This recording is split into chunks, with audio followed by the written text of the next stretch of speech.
Hey everybody, it's SAMP&CHANCE, it's boxing, it's Thursday.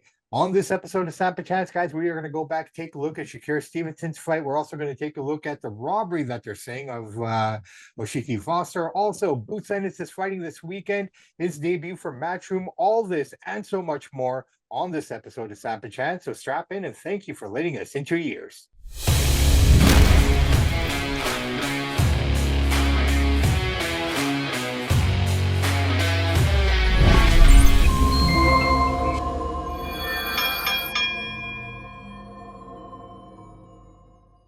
Hey everybody, welcome back to another episode of SAMP&CHANCE Boxing. I'm your host, Bobby Sampson, joined as always with me, my man with the master plan, Mr. Chance Michaels. We had the week off last week. Chance, how you doing, buddy?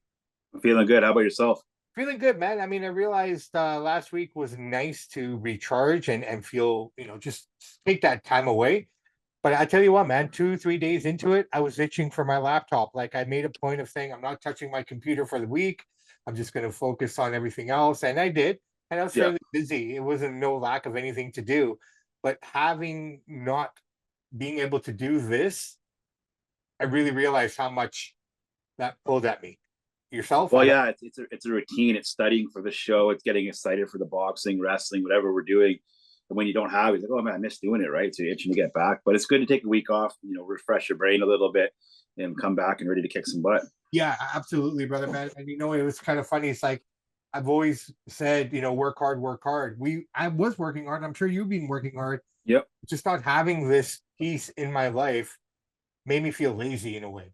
Yeah, because we're always studying, watching, analyzing, thinking what to say, how to do it, right? It's a lot of work that goes in it. You don't just get up here and pop off at the mouth. No, a lot of research and studying too, right? No, and watching.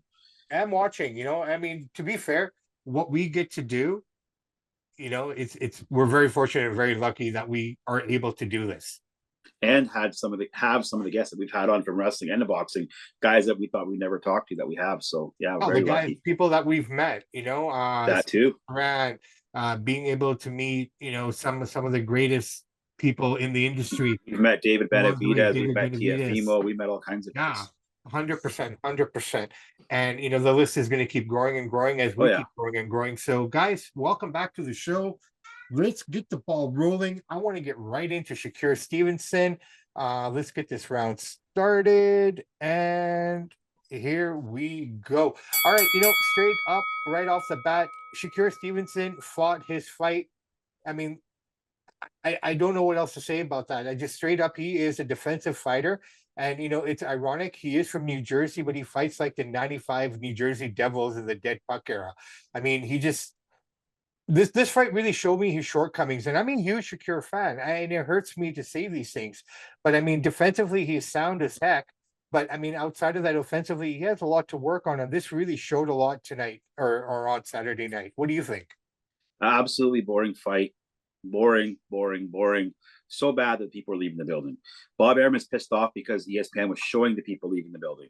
He didn't like that, right? But I mean, you pay good money for this fight and he performs like that. Yeah, he beat Arturium, but this is why Shakur is not a pay-per-view star. He's boring to watch. He wins, but you got to put some excitement on that. That's a Manny Pacquiao fight. Nobody leaves the building. And to watch that, it was a snooze fest. And I don't blame the people for leaving because they're basically saying, we paid a couple $100 to watch you, and this is what you do. He won the fight. He's an amazingly skilled guy, but he's just not a star because he's boring to watch. Now he's going to be at the Ennis Adversarian fight this weekend. He's trying to get a deal with Matchroom, make all these deals. But I don't blame Bob for lowballing him because the guy doesn't bring any money back because nobody wants to watch him because he's so boring. So it was a very, very boring fight, even though he won. Yeah, took the guy to school. I want to take it back a little bit here. Disappointing. Something about Bob being upset about ESPN showing the crowd leaving. Now, first off, hometown fight, right? Prudential Center. You only had 8,000 people in there, right? For that. I mean, they didn't even sell the place out. Now, the other thing is, I don't know if Bob is upset about them showing the crowd. I almost feel that maybe Bob did that on purpose and said what he said after the fact, only just to gain that leverage over him. Like, I mean, they offered him a $15 million 3-fight offer guaranteed, right? I mean, based on 5-fight, 15 million, 3 million a fight. Sorry, pardon me. But overall, if you think about it, Bob's not wrong. You know, I mean, he's not wrong at all. They probably won't even make that money back off the guy. no, they won't make that money back, and it just kind of shows that he needs to do more offensively, and take nothing away from his opponent. I mean, he had him figured out. Like he countered when he had to counter. Yeah, he got caught. In the sixth was probably the best opportunity for him to get a knockout. Shakur, that is, he couldn't get it done, and he was just like fighting off his back foot for most of the night, man. It's just like it's.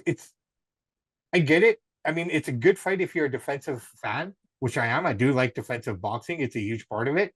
But if you have nothing else to offer, I don't know what he's going to do against the Well, Lomo. you're supposed to be a superstar, and you put on a performance like that. The performance was a dud. He won the fight, but this is an easy tune-up fight for you to. You got to finish a guy like that. You got to show everybody what you're made of if you want to fight Tank and Lomachenko. And it was disappointing to watch, man. And I like the guy; he's a good kid, but I've seen him fight live. This is very disappointing, and I don't blame the fans. This is a pretty good card. I mean, he put on O'Shaquie Foster was on the card, Keyshawn Davis, and snooze fest. Well, when we saw him fight, he looked much different. Like he was coming forward, and nothing against Oscar Valdez, but that was a good fight. If you look at the fight against De La Cruz before this one as well, same thing. It was just a continuation of his last fight. He's just very, very, very tentative, very defensive, and he needs to work on his offensive skills. I don't know what Eddie Hearn can do with him. You know what I mean? I mean, nothing. He's just talking big, right? Obviously. So I mean, I think Stevenson needs to stop talking.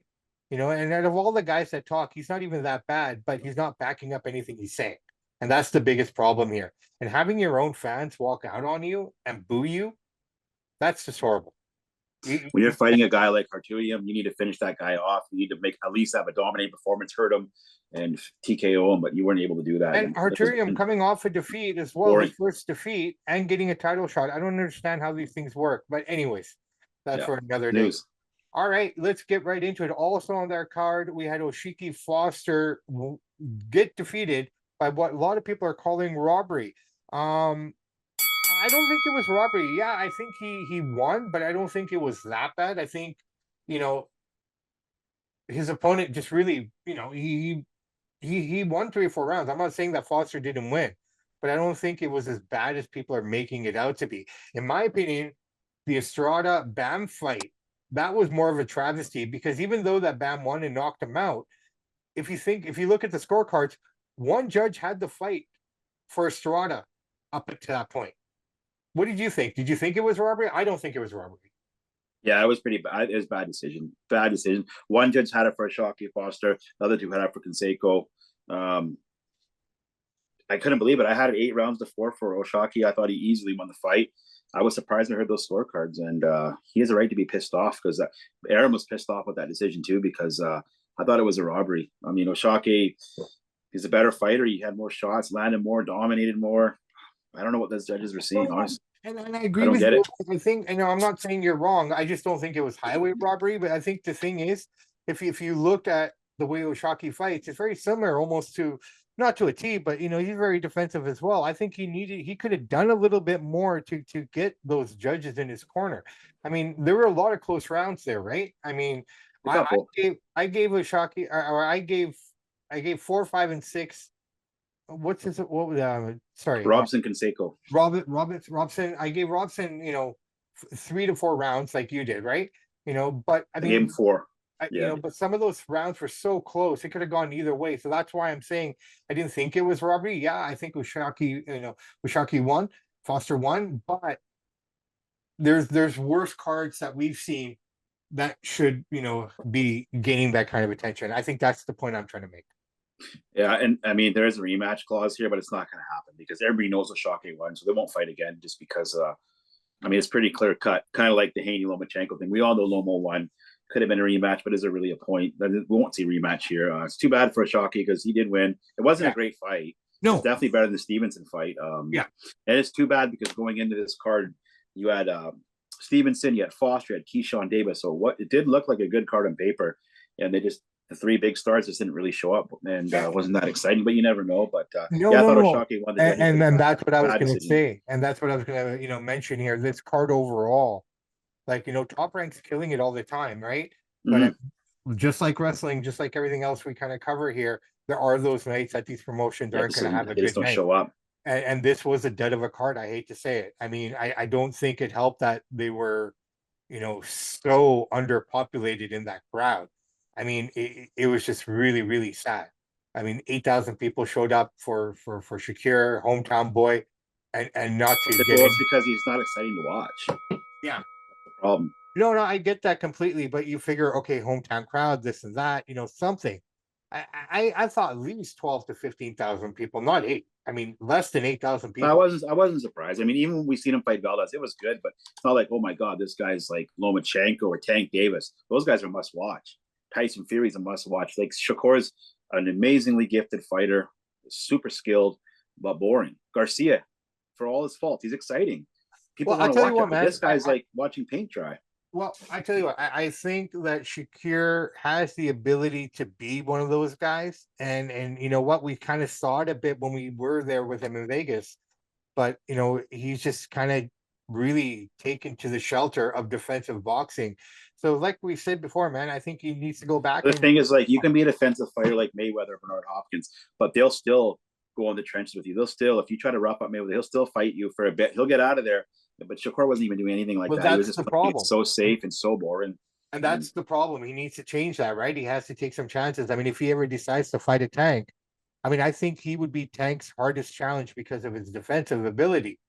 But Tank's that kind of guy. He'll figure him out and knock him well, out. Nobody, Tank's gonna play him now. right? So Yeah. So I mean, I don't blame Bob for offering him that price. Even at that price, you probably wouldn't get your money back after that dud of a performance. So Bob just gave an offer. You don't like it, well, okay, go to Eddie Hearn. You spend your big money on that, Eddie, because he's not going to get you're not going to get much return until he has a showcase fight where he looks exciting. Then maybe, but until then, he costs himself a lot of money here. yeah, no, 100%. I agree completely. And I mean, money is the name of the game here, right? Unfortunately. Yep. Although his next fight probably will be Tank Davis because Lomo said, I will step aside. I'll let Tank and Shakur fight. I'll fight in early 2025. I'll fight the winner. So that's what Lomo's saying. Yeah, and it's all about unification right now, right? I mean, if you look at it, I mean, the most dominant champion out there has to be Tank in that division, in my opinion. I mean, even over Lomo, taking nothing away from Lomo, right? I mean, if you rank they'll them, fight. They'll fight. Yeah. Should be interesting. Can't wait for that. All right. That same night, we had George Masvidal versus Nate Diaz. Jorge Masvidal. Jorge Masvidal versus Nate Diaz at the Honda Center, sold out, 17,000 plus for this card. Overall, what did you think? Well, everybody knows I love Jorge Masvidal. He's one of my favorite MMA fighters. He's a great guy. We think alike. People can read between the lines on that. He's just a cool guy. Love the guy. Stand-up guy. Great man. And he beat Diaz in their UFC fight. And I thought he beat Diaz here too. I mean, it was close, but he landed more. I thought he landed more shots. He did land more shots, more effective shots. Diaz was doing pitter-patter punching, sloppy, wide arm punching. But hey, it was an exciting fight. Like it was pretty good for two 39-year-old guys that aren't boxers to get in there and box. And goes to show you how good Jake Paul is because he beat the crap out of Diaz. I thought Jorge Masvidal won, but it wasn't a robbery or anything like that. And I think they should do a rematch because that was a pretty good card. It was free on his own, and this is Jorge Masvidal's game-bred fighting that he does. He's put on some good cards, and I love Jorge Masvidal. He's one of my favorite guys in the world, and I'm not too outraged about it, but I thought Jorge won. But exciting fight, some hard hits, and they went 10 rounds, and it was great. I loved it. You? Yeah, no, I mean, watching the whole card overall, we had Carmel Morton on there as well. Carmel Morton, the new prodigy from Mayweather's camp over there. He looked amazing as well. He made short work of his opponent, so now he's sitting at 4-0. That was a good fight. That's probably more exciting than all the fights combined on the top ranked card, unfortunately. And this is his fourth fight. He looked really good. Then I saw the other fight there. The who's the other guy? The other MMA fighter. I didn't watch that one. Okay. Well, when I watched that fight, I thought, okay, this is what we're gonna expect from Masvidal. It was an MMA boxing match, right? So I mean, just to go in there and to take a look at it. Yeah, Masvidal landed the harder shots and whatnot, and he had the more consistent shots. But I think they were kind of judging on volume. That's the only reason why I think he won, right? Yeah, and Diaz kept coming forward. Right, he kept coming forward. So I mean, it could have gone either way. I mean, I'm not upset with the decision, regardless. I think the only thing that I thought could have been interesting that they could have done here, one of them should have called out McGregor. What do you think? McGregor's not gonna do that kind of fight. No, he's still trying to fight UFC first. Once McGregor's done with all that crap, then he'll get into that world and start slugging it out. And yeah, I'm a big fan of Jorge. I wanted them. I don't like Diaz brothers. Never cared for their style. But hey, it was a good fight, and I thought Jorge won. Thought it was a bad decision, but I'm not too outraged about it because, like you said, Diaz makes it look like he's winning because he's always coming forward, just throwing these. He just pitter patters you, man. These little tap shots, not even really affecting you, but just puts them on you. Jorge lands some good shots, and for 239-year-old guys that don't really have any boxing training to get out there and put on a good show like that, that fight was more exciting than Shakur Stevenson and Harturium fight, which you never would have guessed that. And Jorge will box again. He puts on good fights at Game Bred fighting. So yeah, I enjoyed it. I love that guy. He's good. Well, he's got 2 more fights, 2 more boxing matches he's signed up for. So let's see who he's going to kind of sign up with. Jorge? Yeah, Jorge. Oh yeah, So yeah. I wouldn't be surprised if Juan Chael Sonnen ends up fighting him at some point here in a boxing match. Possible. They've been going back and forth quite a bit, and him coming off his fight with the Spider there, I mean, it just kind of makes sense that could potentially be something in the works here. Maybe. I mean, Chael's pretty old now, but yeah, it could be possible. But they were talking about it before he ended up having his fight with Silva. So, that was something in the works, but it never panned out. And then that's why he went Nate Diaz. So it should be interesting to see which direction they kind of go in with all of this, man. Yeah, but Horace puts on good cards. He's a great guy, good businessman, and he loves boxing. So I hope he keeps up the good work. Yeah, that was his first professional fight. He fought before professionally. His first fight was 19 years ago before that. Yeah, and he did all the MMA stuff. Yeah. All right, brother man, let's get into the preview. The fight of the weekend. Boots Ennis is coming home to Philadelphia. His first fight for Matchroom. He was scheduled to fight our good friend Cody Crowley, but unfortunately he got out of there due to injury. So step in Arvinian. Your thoughts on it, man? I mean, David Abizayan, sorry. Your thoughts? Easy work for Boots. Here's what's going on here. Last fight for David Abizayan was, when he fought Terrence Crawford. Terrence got him out in round 6. Yeah. Who does Boots want to fight? He wants to fight Terrence. Who will be at this fight? Terrence Crawford. So what's at play here is very simple. Boots wants to get him out in under 6 rounds. Yeah. Because he wants to show everybody, I'm younger, I'm stronger, and I'm quicker than Terrence. So this is what's at play here. So with me saying that, I think Ennis will do that. I think he gets out in fourth or 5th round. I agree. I think he's going to come out strong, come out fast, and wants to finish this guy. He doesn't want to go to decision. He wants to make a big splash, a big spark. Because if he wins this fight, after Terrence Crawford's next fight, they could be fighting, right? He's been saying that he wants Terrence bad. So yeah, David Abizayan, he's a good fighter, but I mean, he got rocked by Crawford. He's gonna get rocked by Boots. So this is Boots. I say round 5. Well, let's just look at Abizayan here for a second. Here, he got knocked out by got done in by Crawford in 6 rounds. His last fight, after the next fight after that, he fought a guy who was 11-55, something like that. 11-55, which basically is what people don't know is just a club fighter. Exactly. We got guys all the time. I seen a guy yesterday. Yeah. Club fighters are basically this. You can train. Once you have a year of training, your trainer or your promoter can put you in a card. If I really want to, I could be fighting in a month. Anybody can that has a training. Doesn't mean you're any good. It's just a tune-up fight. So all this guy, 11-55 was an easy win for him. And Abizayan's a game fighter. He's just not as skilled as these guys. He's gonna get his butt kicked. No, and he's not. And the funny thing is, it's just to rebuild the confidence and everything. But here again, I question this. It's like, okay, you lost to Crawford, you beat up a soup can, and now you're getting another title shot. So this is where I get confused with these organizations a little bit. So for Abizayan, I mean, he's in hard here, man, because Boots wants to prove something, right? And yeah, he wants to show up.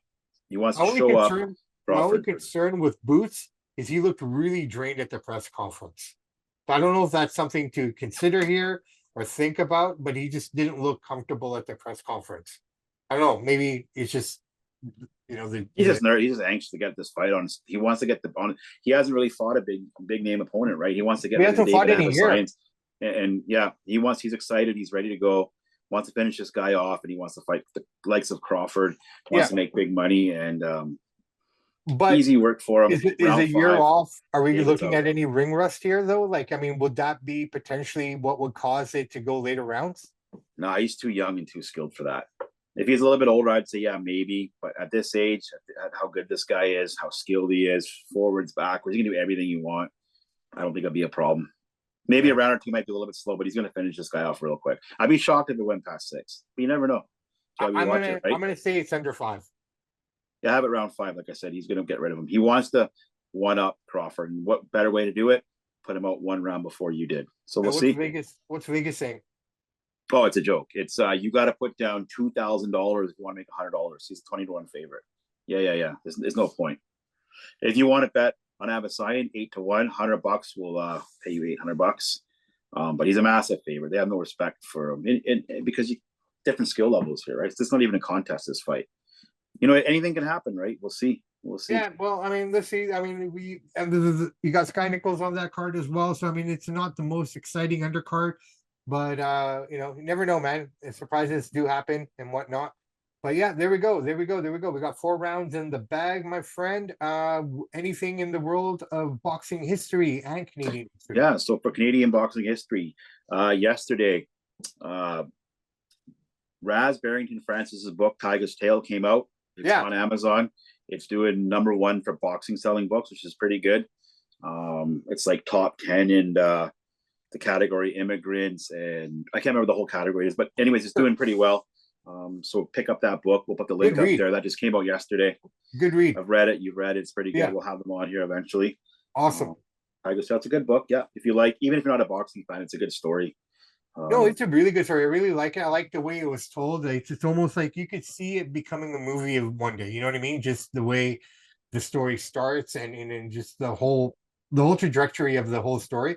Really good. Yeah, it was really well written. And he's got a good story, and yeah, it's a good book. So pick it up and read it. That first few pages just made me think I was in the ring. You know what I mean? I don't want to give much more than that away, but guys, pick it up. Girls, pick it up. It's a good read. If you're a boxing fan, if you like biographies, sports biographies, this is a must-have to have for everyone. And I can't wait to get them on the air with us to talk about it. Well, pretty soon. I've been talking with them. Yeah, it's going to be soon. Awesome. We'll get that going. All right. What else have we got here? Well, there's not too much that actually happened today. We could go back a few days ago, but I want to bring up something just so I can quote him and talk about him, because my favorite boxing referee, and he had a great show on TV, Judge Mills Lane. So Judge Mills Lane, just to give a little background on the guy, was an NCAA boxing champion at welterweight in 1960. He fought in the Olympic trials. He never won, but he had a professional record of 10-1, which is pretty good. 6 KOs before becoming the judge, district attorney first, then a judge, and then a famous referee. And he's most famous for the ear bite fight when Tyson bit off Holyfield's ear. That was Judge Mills Lane. No nonsense, no crap. Great referee, great man, but he didn't take no crap. And his show was great too. So Judge Mills Lane, just shut him out there. I love Judge Mills. I mean, if you look at him, I mean, boxing referees overall don't take a lot of shit. But I mean, you can't. But he was the king. I mean, you think about it, you look at some of the guys that he was in there with and the things that he did. I mean, Judge, Mill, he was childhood for us, right? I mean, he represented everything. I got one more thing that I wrote that I didn't see this. I thought I mentioned this. Jake LaMotta, aka the Bronze Bull. Everybody knows that. Everybody's seen that movie. Middleweight champion from 1949 to 1951. In the 1980 film, obviously, Raging Bull. He was born today in the Bronx, New York in 1922. Jake LaMotta, great movie, one of the best boxing movies ever. Raging Bull. Happy birthday, Jake. There you go, ladies and gentlemen. Chance, that's it. I think we got everything we wanted to talk about here and cover. And yeah, that's about it. It's Thursday.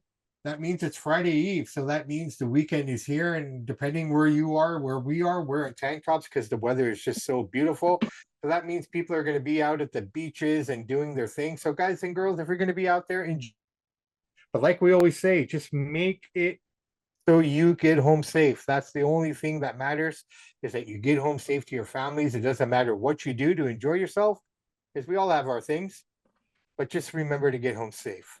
And if Jake LaMotta was still alive, he'd be 102 years old. 1922. Can't believe it. Crazy. Crazy. All right. On that, I'm Bobby Sampson. He's Mr. Chance Michaels. And in the words of the great AC/DC, those that download, like, and subscribe to the podcast, we salute you. We do salute you. And guys, this is something that's been with me now for a little while. remember, don't do things to justify yourself, do things to change yourself.